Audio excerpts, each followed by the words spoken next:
Hello, everyone. Welcome to the Sprint 282 review. This was a normal 2-week sprint. Let's get started. I'll start with the overview, Gilbert on the UI, Adam on providers, and Joe on the platform. This was a typical sprint with 86 PRs merged this sprint. And a lot of bug fixes, focusing a little bit on stabilization before we make the initial branch for tall. And that's it on the overview. Over to Gilbert on the UI. Thanks, Jason. So for the UI, Jason fixed log a warning and continue on for invalid dev VMs. I removed the provision button from the services workload page due to various bugs and issues with that. Oswald reset the carbon style config. Jason did a PR to return more appropriate response codes for certain errors. I fixed the no snapshot page error. I also fixed the table checkboxes that were breaking. Oswald resolved the style issues and also fixed notification buttons icon alignment. For other PRs, Jason used a shared helper to ensure Joe used a shared helper to ensure we open and wait to on the enabled accordion. He also did a PR for menu loading of settings, must wait on async get, and as well as add intercept and wait for async widget page updates. Me and Oswald had minor dependency updates, including mini match due to security issues. I also had various PRs to remove unnecessary resolutions in our package.json. Next slide. For UI service, I updated tar and mini match due to various security issues. Next slide.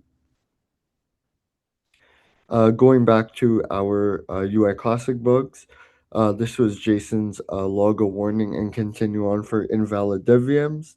As you could see in them before, we had the error pop up. Now in the after, it loads the page correctly and logs the error. Next slide. For removing the provision button, I simply removed the buttons from toolbar. As you can see, the life cycle button is no longer there. Next slide. For the fix no snapshot page, I fixed an error where before when you clicked on none for snapshots, it would throw that error on screen. Now it loads the snapshot page correctly. Next slide. And also about fixing notification buttons icon alignment. As you can see, it's slightly shifted and more appropriately represented now. Next slide. Thanks, Gilbert. For providers this sprint, in Core, we added configuration scripts for each Ansible playbook in embedded Ansible as part of the effort to unify the behavior of embedded and external automation managers. Similarly, for embedded Terraform, we're creating configuration scripts for each Terraform template. This will help us with catalog items in the future. For IBM Power HMC, we're fetching memory capability for hosts and remote restart capability for VMs as part of the refresh now. And finally, for Proxmox, we added VM snapshot support. That's it for providers. Over to Joe. Thanks, Adam. For platform enhancements this sprint, the bot updated the English translations based upon the latest strings from code. And I improved the small environment test factory to remove an unnecessary local server, as that was preventing usage in Cypress UI tests.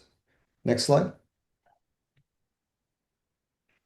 For bugs and in maintenance this sprint, Jason bumped the rack version in multiple repos to ensure we're addressing CVEs. Jason also fixed the Rails 8 deprecation in our API specs, where it can now properly handle a delete action as a JSON. Jason also fixed an API issue where argument errors such as invalid, limit, and offset were being handled as 500 internal server errors. Gilbert fixed an extra space in the menu name for a product report. I fixed an issue where FreeIPA logins using the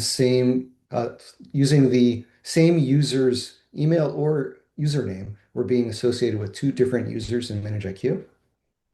And I fixed our HTTP headers to add a content security policy everywhere, add fallbacks for it, and add strict HTTPS and more. Next slide, and back to Jason. And that's all for our Sprint 282 review. Our next Sprint review, 283, is on March 18th, at the usual place and time. And I'd like to thank all the presenters today and all the contributors in our community. Thanks, everyone.